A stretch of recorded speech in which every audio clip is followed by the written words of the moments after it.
Every time I start a new project, there's this moment where I'm reminded why I love this craft so much. It always happens right at the beginning, after the ideas, after the sketching and designing, but right when it's time to actually start making something. While unfolding it, pre-washing, ironing and checking for flaws in the fabric, I always find myself wondering how it's even possible that this flat, rectangular piece of material, days or sometimes weeks later, becomes something three-dimensional, something you can wear, express yourself with, and that can even make you feel something. And I think that transformation is exactly why I see fashion not just as a craft, but as art.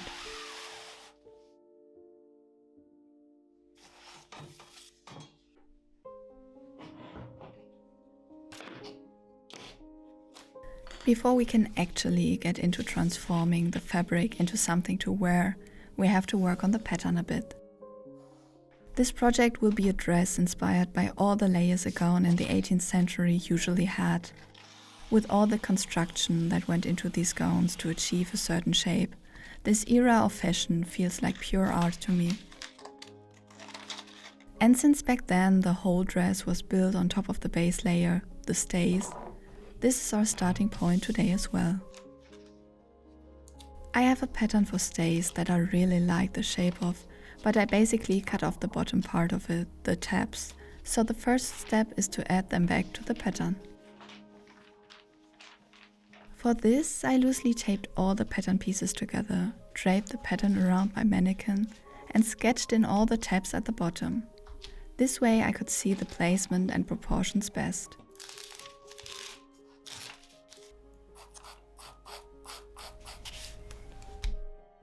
And after those loose sketches on the mannequin, I refined all the markings on each pattern piece, cut out everything, and had the finished pattern ready to work with. There is something very satisfying about learning a skill slowly, and I've been thinking about that a lot recently. Not just with sewing, but also with learning Italian, which I've been consistently working on for about half a year now with the help of Rosetta Stone, a language learning program built around structured, immersive lessons. What I really like is that the lessons are built around real-life situations. So instead of memorizing isolated words, you work through conversations, daily routines, or planning something, which is the kind of language you actually use. And everything is taught through immersion. So instead of translating back and forth, you learn through understanding context. And over time, this just feels much more natural. Each lesson is built on the last one and trains all the core skills together: listening, speaking, understanding, forming sentences. So it actually feels like you're learning to communicate and you're not just studying. And there's also built-in pronunciation feedback, the true accent feature. So when you speak, it tells you how close you are to actual native pronunciation, which makes practicing out loud feel much less uncertain. The format fits really well into my days. The lessons are between 5 to 15 minutes, so on busier days I might do just one lesson or none at all, and then on slower days I can take my time with it. There is no pressure to be perfect or to do it every day, which makes it much easier to stay consistent in a calm way, which is very important for me to not lose the fun in it. If you've been wanting to learn a language in a way that feels natural to you and that fits into your own rhythm, you can check out Rosetta Stone by scanning the QR code on the screen or click the links in the description or the pinned comment to get an exclusive offer.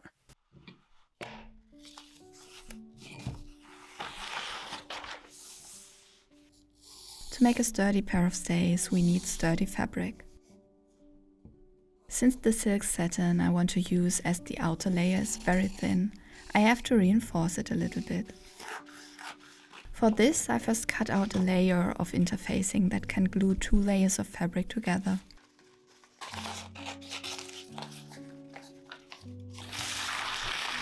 For this project, I decided to use the old fabric cover from my ironing board as a sturdy layer.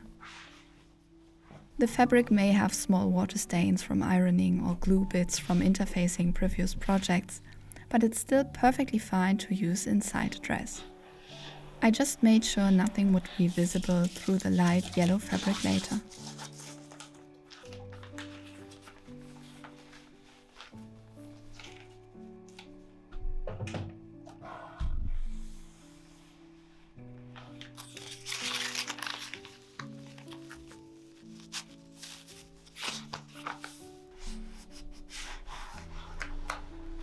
Before ironing the interfacing on, the muslin had only been cut roughly around the edges.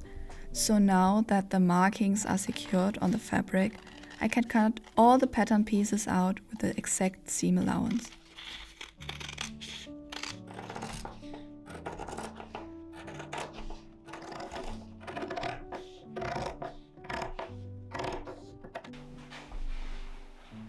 Then I could add the muslin to the satin layer. Once the glue is completely cooled, it is easy to peel away the paper layer over the glue.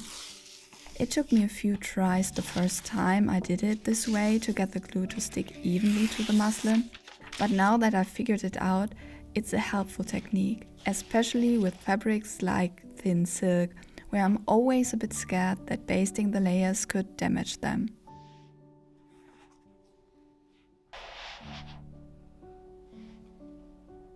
When placing the muslin on the satin, I kept the direction of the fabric in mind, not because of the stability of the garment, since that is mostly taken care of by the sturdier backing fabric, but because the satin has a subtle sheen that I wanted to keep consistent throughout the stays.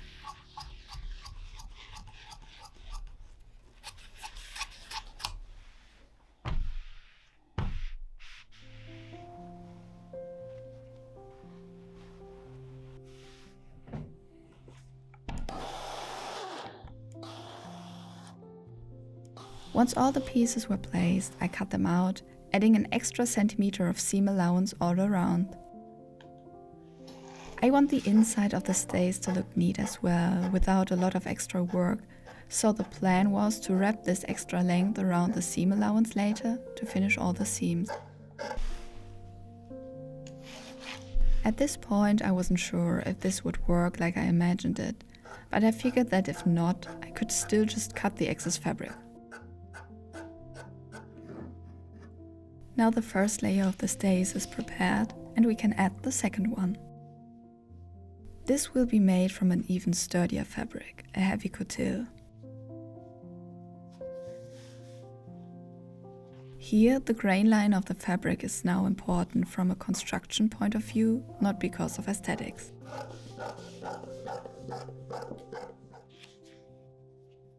All pieces are cut out with a generous amount of space around them, and then all of the layers are pinned together.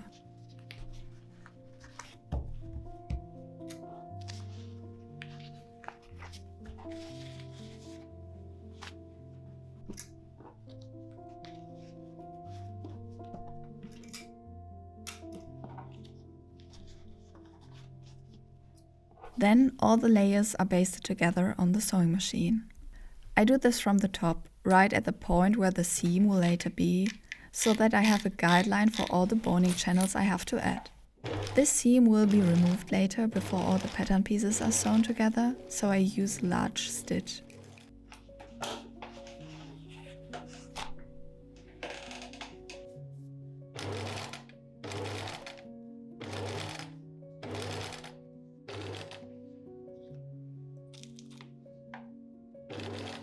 After ironing each piece to make sure everything is as smooth as possible, I can trim away the excess fabric from the coutil. On the sides I cut it down to half a centimeter seam allowance, while on the top I removed the full centimeter so that there's no seam allowance in the coutil. This is a lot of preparations before even starting to work on the pieces, but it will help a lot in the later steps to get a clean finish, not only on the inside, but also at the top of the stays.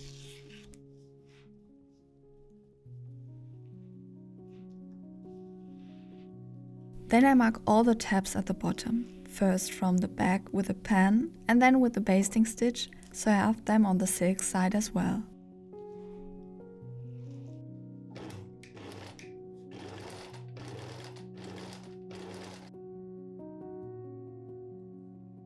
After determining the perfect width for the boning channels on a small test piece, it is finally time to add all of the channels to the stays.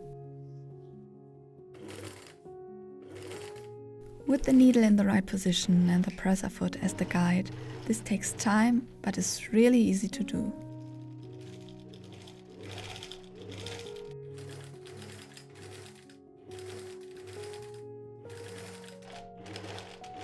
For the front panels, I decided to add a small pattern with the boning channels. This helps ensure there are no loose threads within the pattern piece that have to be tied off at the back, and it also creates a clean look from both sides of the stays.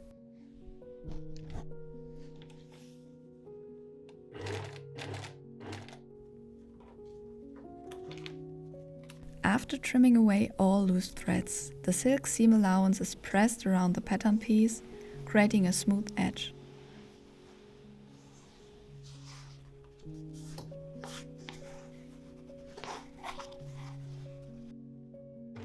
The same way all other pattern pieces are finished as well.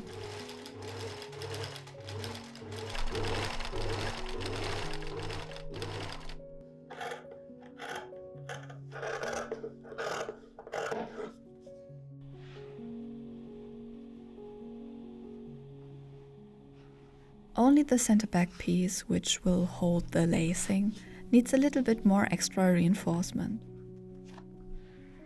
So instead of one layer of each fabric, the center back is folded and each layer is doubled.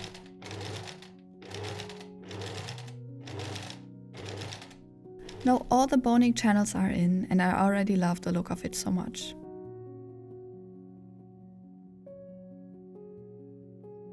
But with all of those boning channels, we also need a lot of boning, which was the next step. And for this, I had to cut 112 pieces of boning.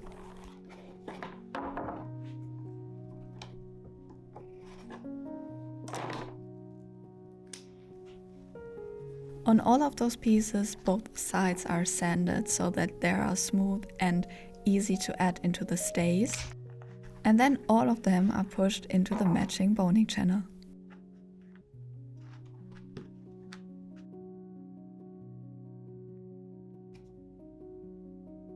I only left out the ones directly next to where the pieces will be sewn together in the end to make this step easier.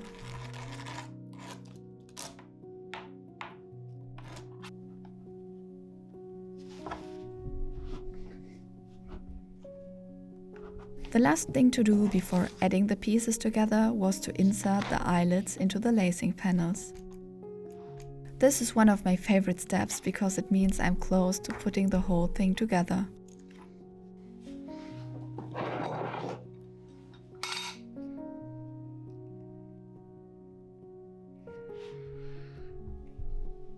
Even though in the 18th century spiral lacing was more common, I decided to make both pieces symmetrical.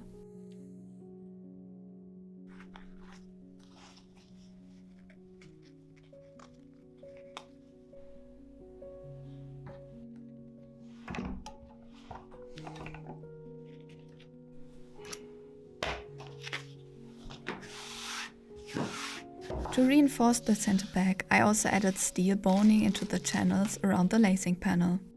I always find it really helps with stability to not only add it into the channel right at the center back, but also into the one before the eyelets.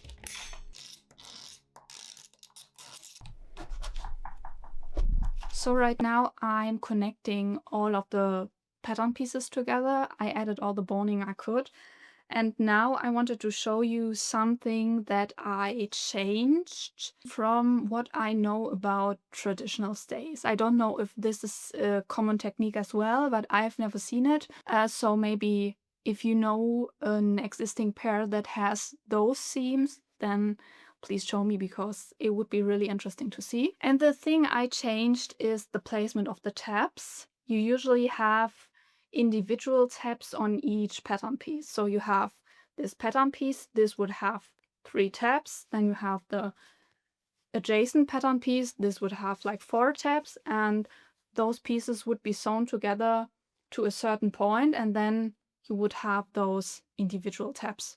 I didn't want the seams to be as noticeable as you have them when you have the tabs like this. And this is why I decided to change the placement of those tabs and make it that 2 adjacent pattern pieces always create 1 tab together. So here I've already sewn the pieces together, and you can see the seam goes from top down to bottom all the way along the stays. And this way, when you have it like this, the seam is almost invisible. Like you don't really see where the seam is, which I think is quite a nice feature. I also think that it gives the tab a little bit more stability because obviously it's angled out. It is actually those 2 pieces here. So you see, like, because it's sewn together this way, you already have this kind of curve that you want the stays to create around your body. And so I think this may even create a bit more stability. You can see it a little bit because it's a little bit deeper, but I think that when I put on the whole pair of stays, you won't really see the seams directly. And I kind of like that. I'm very curious how this will look, and so I think I will continue to put all the pieces together and then show you.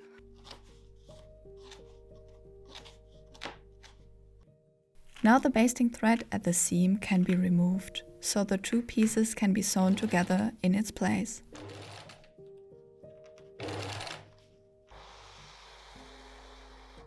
After ironing the seams open, I sew them in place by stitching over the seam of the adjacent boning channel. This, together with the extra silk wrapped around the seam allowance, creates a beautiful finish from the inside.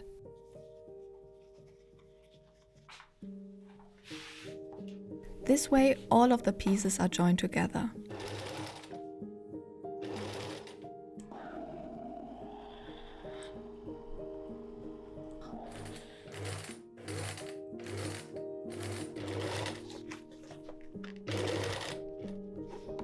Then the remaining boning can be added right next to each seam.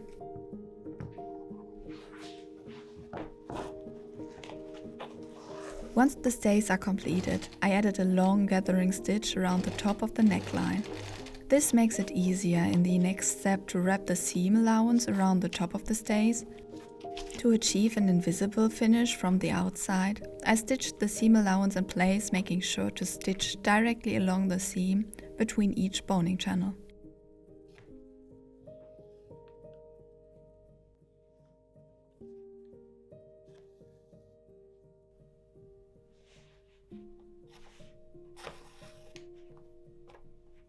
This creates a neat and crisp top edge and secures the boning in place.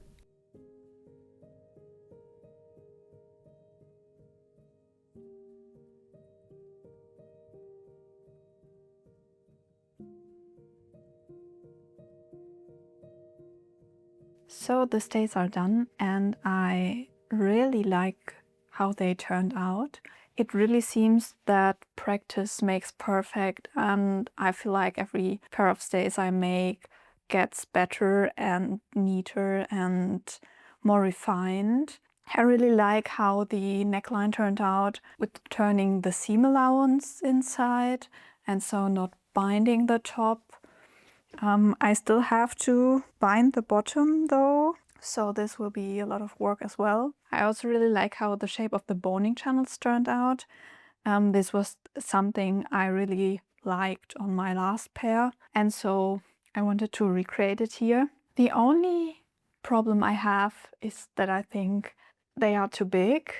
Like, for example, the back can be closed fully and very comfortably. And I'm now not sure if the problem is that I'm so used to making corsets that are very tight. Like the last 2 pairs I made were very tight with an unusual amount of waist reduction for me. and they were all very comfortable. And now that this is basically loose around the waist, I don't know if it really is loose around the waist or it just feels like this now because I moved on to making tighter and tighter corsets. So I really don't know what to think anymore. I could make them tighter. I guess I could just remove the boning in the front channels and then close it a bit smaller, but still, it's just so neat now, and I would have to take it apart again. It would be so much work, and I don't really want that. But I also think it would look even more dramatic if I would take the waist in a little bit more. And it's not even that I have to tight lace it. You can't see it, but I can comfortably fit my hands inside. And I don't know anymore if that's something that should be possible with stays, because initially they were just meant as underwear and not as something that restricts you. So I'm just not sure what to think right now. I think I'll think about it. But I guess you'll find out in the next minutes of the video whether I decided to rework the stays a little bit or if I decide that this is fine and enough. I just don't know. I guess you'll see. You probably guessed correctly that I had to finish this. So the next step was to actually take the beautifully finished stays apart. So it doesn't look like that, but I haven't worked on this project for quite some time now. I've been sick for a month, I think, around a month. And now the thing to do today is to get back into the project, find out where I left it at. And I just wanted to explain that this basically is the reason why you haven't seen the video uploaded at the time where it was all about fashion is art, because I was just not able to get it done on time. I am still not fully back with being healthy, but I couldn't wait anymore. It was so boring to play around all day, and I just want to sew again. So I decided today's the day to get back into this, and I will start slow. I will just find out what I have to do left on the stays in order to continue with the project. I don't think I'll be able to put it on today and try it on because I lost quite a lot of weight, and I think I should give it a few more days to get back to a healthy weight before I actually put them on, because otherwise I just get sad because they don't fit anymore. So ideally I would be able to finish the stays today. I think where I left off was to adjust them a little bit. I think I found them to be a little bit too wide, especially around the waist. And so I've taken them in quite a bit. This is also the reason why it doesn't look as clean from the inside as I wanted them to look like. But I think it's still quite nice. They still look quite clean. And so I think that's where I left off. So for today, I want to add a little bit more boning around the bust so that the curve stays nice. And I also have to bind the bottom edge. The top edge is already finished just by folding it towards the inside, so I only have to bind the bottom edge. So I think adding the boning and binding the bottom should be doable today. It's also not really a lot of brain work, so I guess it's a nice task to get into it again and to familiarize myself with the project again, because it's been a minute since I've worked on it. But I'm really excited to be back, and I just wanted to give you a little update because I don't know what I filmed and where I left off, and so if there's any weird gaps or things I haven't shown, then it's because I just was sick for a month.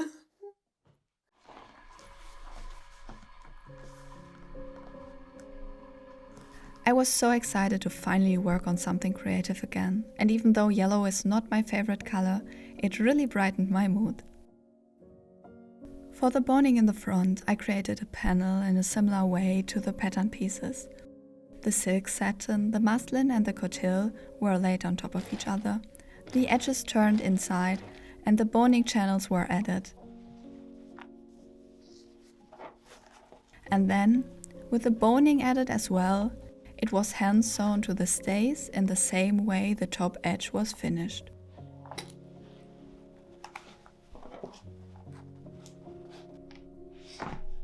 This meant carefully stitching it to the stays, making sure to perfectly catch the seam on the outside.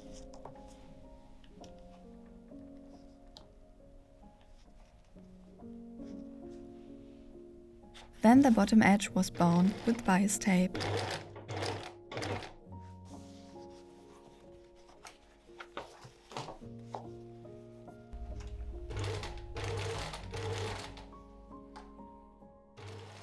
And afterwards, after having this project on my cutting table for a very long time now, I could finally store all the tools and materials away to make room for the next step.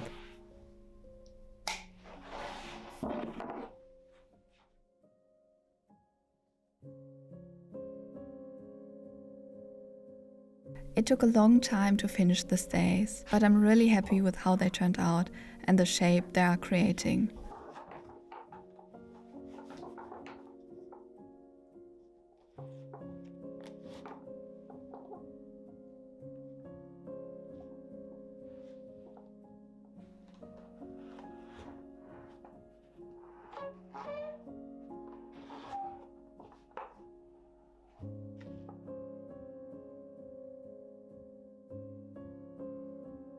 I really like how neat they are finished inside and outside.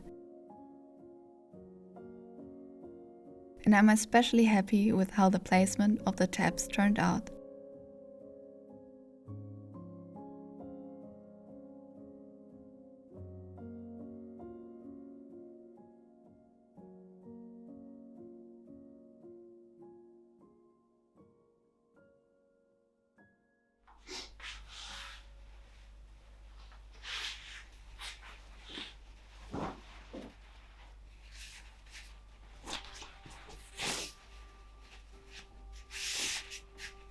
The next layer of this project is going to be the underskirt, or at least the front of it. Since it won't be visible in the back, I decided to save fabric and only use it where it can be seen. So instead of taking the full waist measurement, I only needed the front. From some reinforced silk, I created a basic waistband just by cutting a rectangular strip using the measurements from before.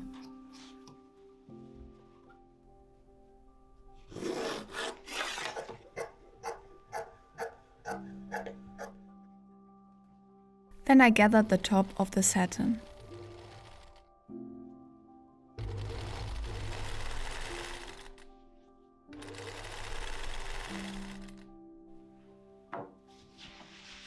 This was then added onto the waistband by pinning it in place, spaced out evenly, and then gathered by pulling on the previously sewn threads.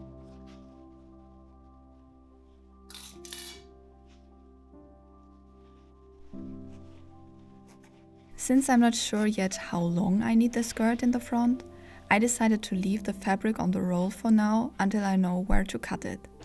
This makes handling a bit more difficult, but I don't have to make a decision I might regret later.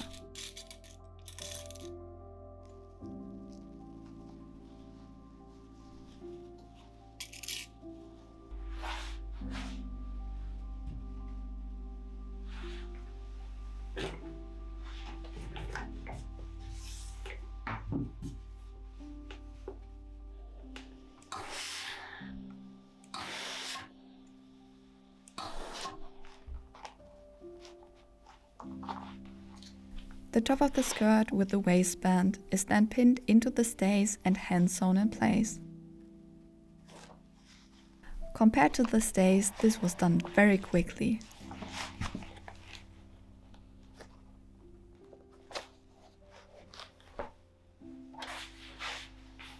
And even though I want to work on the draping later with all the layers in place, once the stays were on the dress form, I couldn't help myself and played around with it a little bit.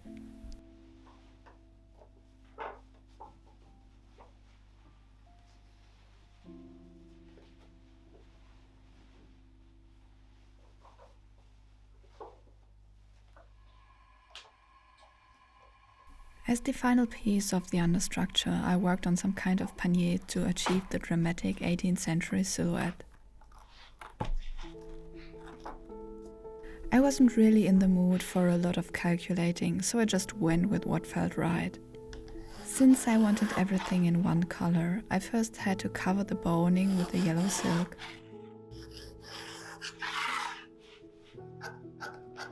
The easiest way was to sew tight boning channels where I could insert the boning into. So I cut small strips of the yellow silk, making sure I had double the width of the boning plus seam allowance, made sure I had enough for the boning I wanted to add, and then sewed a long channel.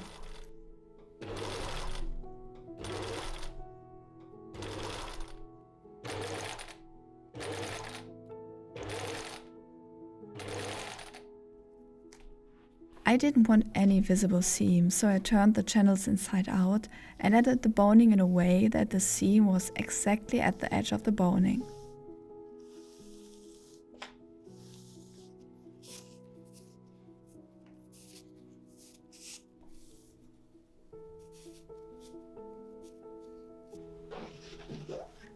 For the base shape, I started with a few pieces of boning sewn into a small loop. These were meant to create the general shape.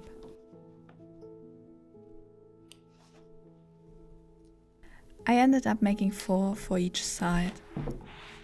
With the same technique I used for the boning channels, I sewed a bigger channel where I added some twill tape inside, which I wanted to use as the waistband later on.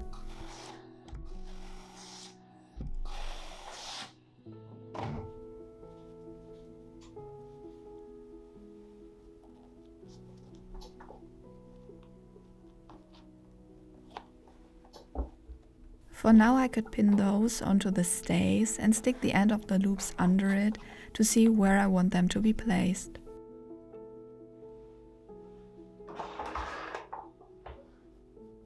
Once the placement was determined, I sewed some twill tape at the top of the loops so the spacing would stay consistent throughout the whole process of making the side hoops.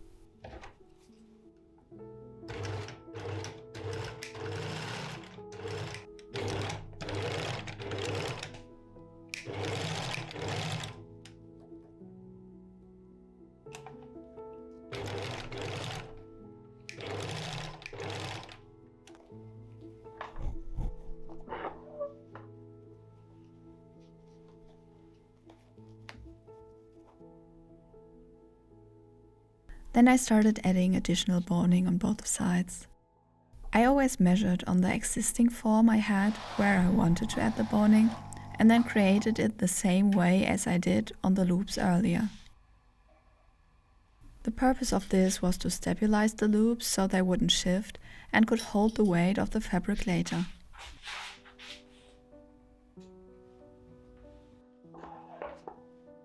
Once one side was pinned, I tried to match the other before taking the pieces off the mannequin.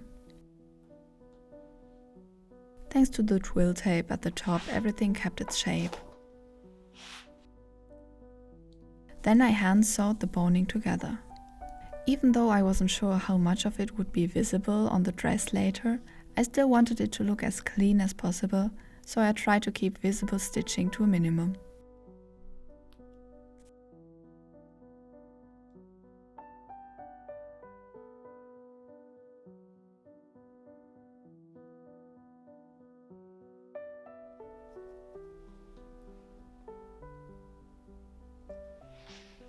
This way I added more and more boning to each side hoop, varying in length and curve.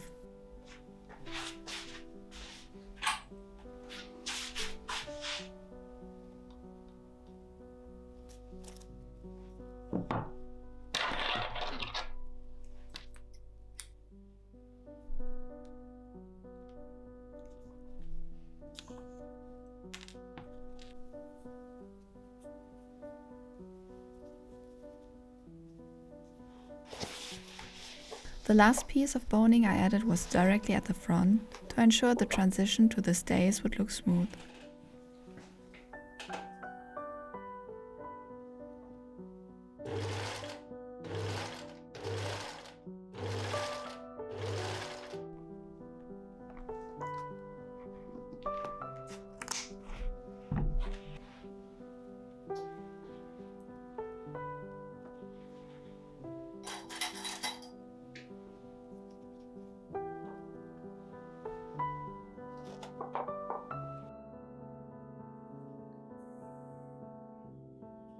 In the end, I had very light but surprisingly sturdy panniers that I could add onto the stays.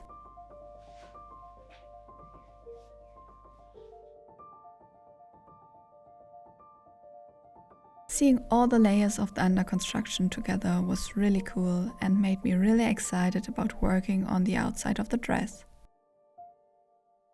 To see the shape, I draped the underskirt over it, and I was really happy with the silhouette it created.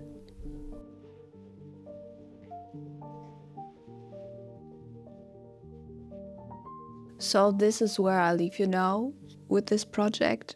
I decided to split this video in half since I obviously couldn't get everything done. I still don't feel very well and so I just decided to take it slow and get as much done as possible. And since I finished all of the under construction minus like the draping of the skirt, but this is something I want to do with all of the skirts together, so I'll leave it long for now. But the under construction is done, and so I think this is the perfect time to stop for this video and to take a bit more time to work on the rest, get a bit better, don't stress. And I hope you still liked it, even though it's not finished. I usually don't like to do this. I always try to get one project in one video, but I obviously couldn't this time, so I hope you liked this compromise. I hope you enjoyed this video, even though it's probably even slower than usual because I didn't put as much in one video as I usually do. I hope you enjoyed it nevertheless. The next video will be live next weekend, so you don't have to wait too long for the rest of the project. It will be uploaded in a week, so it's not too far. If in the meantime you maybe want to learn a new language, then check out Rosetta Stone using the link in the description. Thank you so much for watching. I had a lot of fun working on this, and I'm sure I'll have lots of fun working on the rest. I hope I'll see you next week for the second part. If there's something that interests you about this project, leave a comment and I can work it into the next video. Bye!